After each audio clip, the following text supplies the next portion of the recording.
Les dernières informations en direct de Paciquez Info.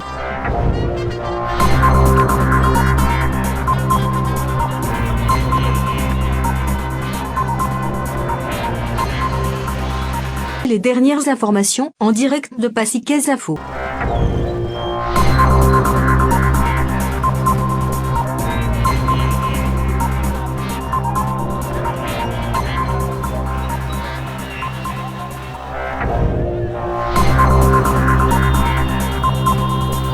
Les dernières informations en direct de Paciquez Info. Vous me connaissez bien, donc je n'ai pas peur de l'illégalité, je n'ai pas peur de l'arbitraire. Moïse Mounidela, ce n'est pas quelqu'un qui a faim à la liberté, qui a faim aux lois. C'est quelqu'un qui respecte les lois de la République. Ce n'est pas pour rien que j'ai la Constitution.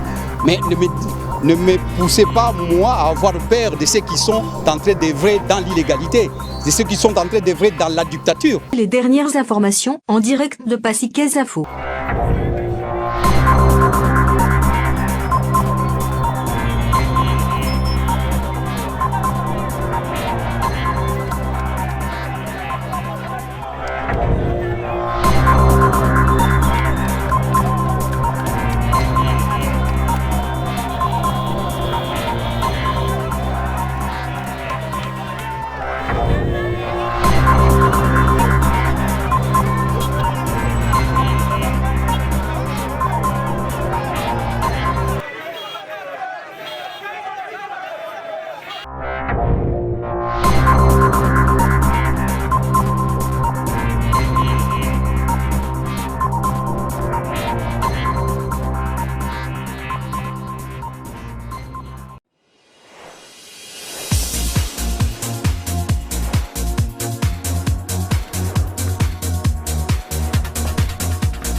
dernières informations en direct de Paciquez Info. Mais les impressions ne peuvent être que les impressions d'un homme joyeux, d'un homme content, d'un homme qui remercie le Seigneur, Dieu, le Tout-Puissant, Maître des temps et des circonstances, qui a rendu possible ma libération.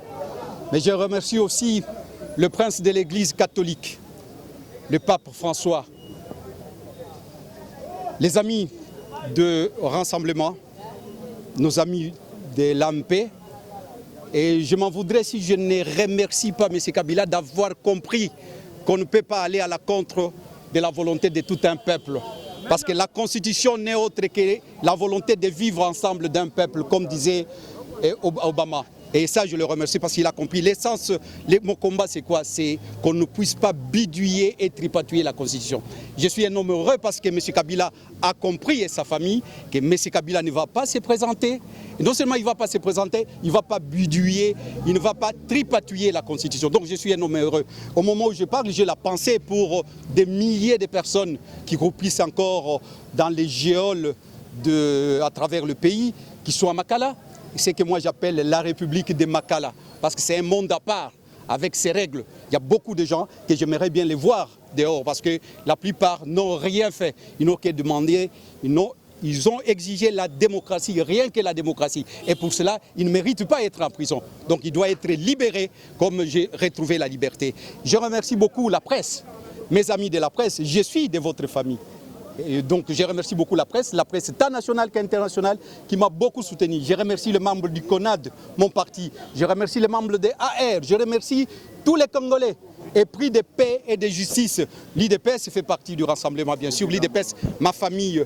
Je remercie beaucoup le président Etienne Tshisekedi qui a beaucoup œuvré pour que l'accord puisse être signé. Même si le juge m'a donné une liberté provisoire, une liberté sous réserve, mais je suis convaincu et je suis certain que c'est le vent qui a soufflé au niveau de la Senko qui a amené ma libération. Donc ça, je ne suis pas dupe. Je suis un homme. Aujourd'hui, nous sommes dans une politique de circonstances, comme disait le général de Gaulle. C'est-à-dire que le pays est en train de traverser une période difficile. Le pays est presque en lambeaux. Alors pour cela, il faut que les Congolais se mettent ensemble. C'est ce qu'on appelle la politique des circonstances pour sauver le Congo qui est en danger. Là, on ne voit pas les partis politiques. Les gens du nord, du sud, de l'est comme de l'ouest doivent se mettre ensemble pour juguler la crise parce que sinon, ça sera la catastrophe. Voilà pourquoi je salue ce qui s'est fait au niveau de la Senko. Voilà pourquoi, encore une fois, je félicite M. Kabila et sa famille d'avoir compris la volonté du peuple congolais, qu'on ne peut pas toucher à la Constitution. Mais comme vous savez bien, donc je n'ai pas peur de l'illégalité, je n'ai pas peur de l'arbitraire. Moïse Mounidela, ce n'est pas quelqu'un qui a frein à la liberté, qui a frein aux lois. C'est quelqu'un qui respecte les lois de la République. Ce n'est pas pour rien que j'ai la Constitution. Mais ne me poussez pas, moi, à avoir peur de ceux qui sont en train d'œuvrer dans l'illégalité, de ceux qui sont en train d'œuvrer dans la dictature. Donc ça, ils me trouveront toujours dans mon chemin. Donc ces mêmes combats, les combats continuent, la lutte continue et la victoire est certaine. Donc liberté provisoire, liberté sous réserve, je suis libre, c'est ce qui compte. Je suis dans mon pays, je ne vois pas... Déjà, je suis en liberté, j'étais en prison, vous êtes venu me voir en prison, j'étais un homme serein. Parce que vous savez que le combat que je mène, c'est un combat juste et noble. Patrice Emery Lumumba, les combats d'Etienne Tshisekedi, les combats de tous les grands de ce monde, ils se sont bâtis pour la liberté. Et pour la liberté, je n'ai pas peur de mourir, ça vous le savez. S'il faut recommencer, je vais recommencer. Je vais continuer à revendiquer le respect strict de la Constitution. C'est ça mon combat. Et ici, je pense encore une fois à Patrice Emery Lumumba qui disait que les Congolais doivent écrire leur propre histoire. Et ce n'est pas une histoire qui sera écrite à Londres ou à Bamako ou à Genève, mais c'est une histoire qui sera écrite au Congo. Donc là, les Congolais sont en train d'écrire une belle page de l'histoire au niveau de la Senko. Et je demande de tous les peuples non seulement de soutenir, d'accompagner la Senko dans les prières pour que cet accord-là puisse être appliqué. Parce que si l'accord n'est pas appliqué, je ne sais pas, le plan B. Donc moi, je suis encore au niveau du plan A.